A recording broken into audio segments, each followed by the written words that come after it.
شيك، مشهور، معروف، ناجح، السي في بتاعه مليان بإنجازات وانبهارات كتير، يجيد الحب. دي صفات فتى احلام اي بنت او على الاقل اغلبهم. بس هصدمك لما اقولك ان دي صفات الشخصيه رقم 2 في الشخصيات التي لا تصلح للزواج. الصفات دي بيحملها اصحاب شخصيه الطاووس، واللي بالمناسبه في علم النفس ليهم اسم تاني هيصدمكم، اسمهم الشخصيه النرجسيه. انا عزة مغازي وده المستقصي.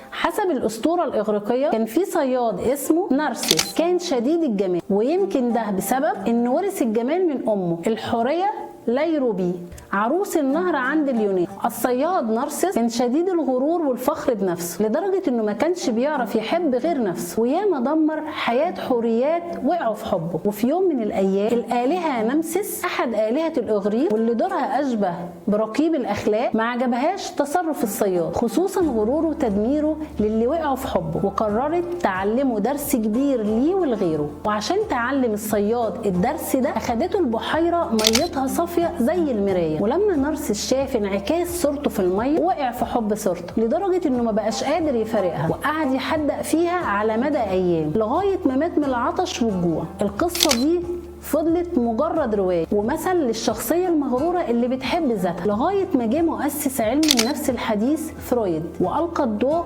على احد اشكال اضطرابات الشخصيه، واللي فيها بيكون الشخص معجب بنفسه لدرجه بتنسيه اعجاب الاخرين بيه، وتنسيه كمان انه يعجب او يحب غير نفسه، وهو الشخصيه النرجسيه، واللي اسمها جه من بطل الروايه نارسيس او بالعربي نرجس. ونترك التاريخ ونرجع للمستقبل اللي بنحاول فيه نختار شريك لباقي حياتنا. وفكره انه الباقي حياتنا بذات حدها مرعبه لكنها لذيذه، يمكن بسبب انها سنه الله في خلقه، او بسبب المراهن الصغير اللي جوه كل واحد مننا، او لان الحياه في طبعها الغموض والمفاجآت. وبرغم انه وفق الاحصائيات في حاله طلاق في مصر بتحصل كل دقيقتين، لكن لو شبهناها بالمشروع، وده تشبيه خاطئ بالمناسبه، بس هنجاري اللي بيعتبروه مشروع وهنقارنه بنسب فشل المشاريع التجاريه اللي هنلاقيها بتوصل ل 90%، وقتها هنعرف انه احصائيا فرص نجاحه كمشروع عاليه جدا، لان نسبه الفشل فيه وفق المركز القومي للبحوث 15% فقط. بس زي اي مشروع لازم حسن الاختيار، ويبقى الاختيار ناتج عن علم ومعرفه، علم بالشخصيه اللي قدامنا ومعرفه بقدرتنا على التحمل لعيوب الشخصيه اللي بنختارها كشريك حياه. اي نعم يفضل للاقدار الكلمه الاخيره، بس احب افهمك حاجه بسيطه. وفق الاحصائيات نسب الطلاق في الناس اللي تعليمها متوسط 35% من نسب الطلاق في مصر، اما الحاصلين على درجه جامعيه عليا فنسب الطلاق بينهم بتعادل 1/10% من نسب الطلاق في مصر. وده بيأكد اهميه العلم والمعرفه عند اختيار شريك الحياه، ومش شرط تحصل على شهاده جامعيه عليا، لكن تقدر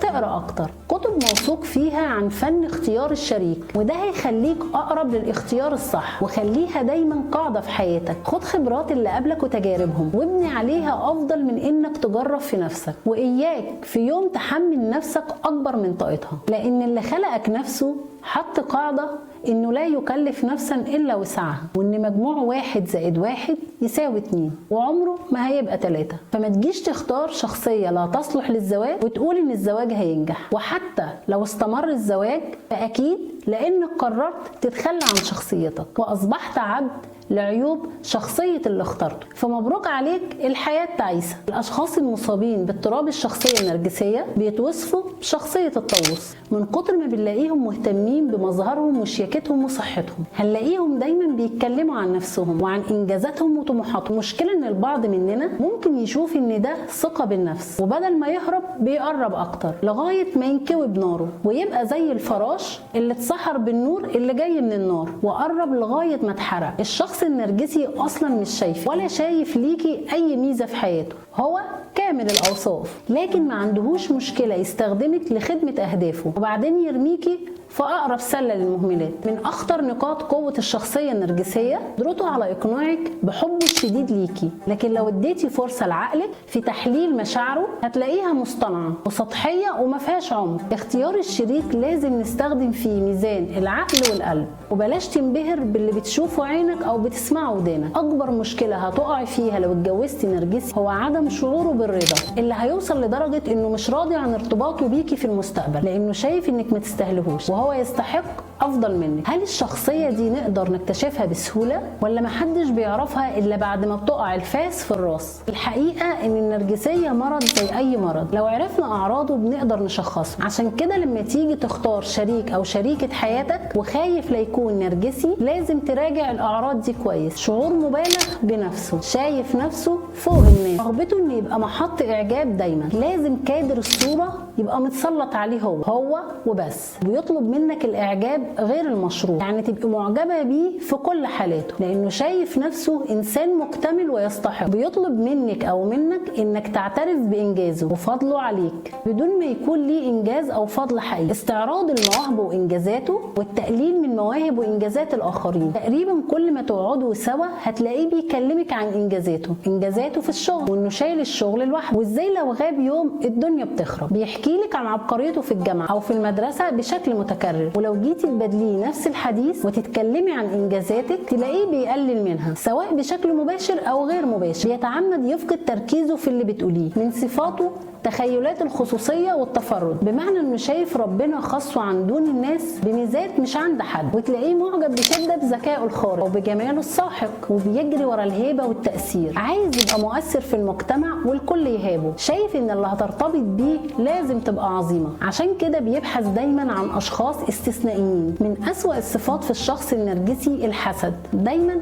حاسد غيره وفي نفس الوقت شايف الناس بتحسده. الاستغلال عند الشخص النرجسي اسلوب حياة، يستغل اي حد في حياته عشان ينفذ رغبته ويوصل لهدفه. النرجسي تصرفاته متعجرفة وعنده رغبة شديدة في الحصول على افضل حاجة، زي افضل عربية او افضل مكتب. الشخصية النرجسية نظرتها لنفسها فوقية وشايفة نفسها دايما مفيش حد زيها، ودي بيلخصها نمبر 1. اما لو عايزين تجيبوا من الاخر وتكتشفوا الشخصية النرجسية في 3 دقايق، فتقدروا توجهوا ليه اختبار في نقطة ضعف، وهي الانتقاد. الشخص النرجسي ما بيقدرش يتعامل مع النقد، واول ما حد بيوجه له كلمه فيها انتقاد بيغضب، ولو كملت في انتقادك ليه بتلاقيه بيفقد اعصابه ويبدا يوجه هجوم للي بينتقده في شخصه، وبيحاول يقلل منه بدل ما يرد عليه في النقاط اللي انتقدوا فيها، ومشاعره بتخرج عن السيطره، وممكن بعد الموقف ده يدخل في اكتئاب. يعني برغم انه بيحاول يظهر للناس انه قوي وواثق في نفسه، فهو داخليا ضعيف وفاقد للامان. الوقوع في علاقه مع شخصيه نرجسيه هو امر مرعب، وبرغم انه مرض يمكن علاجه، لكن النرجسي بيصعب الامر على المحيطين بيه، لانه بيشوف اي محاوله لعلاجه هي في ذات حدها انقاص منه، وده بيخليه يرفض العلاج اكتر. اما لا قدر الله ان وقعتوا في المحظور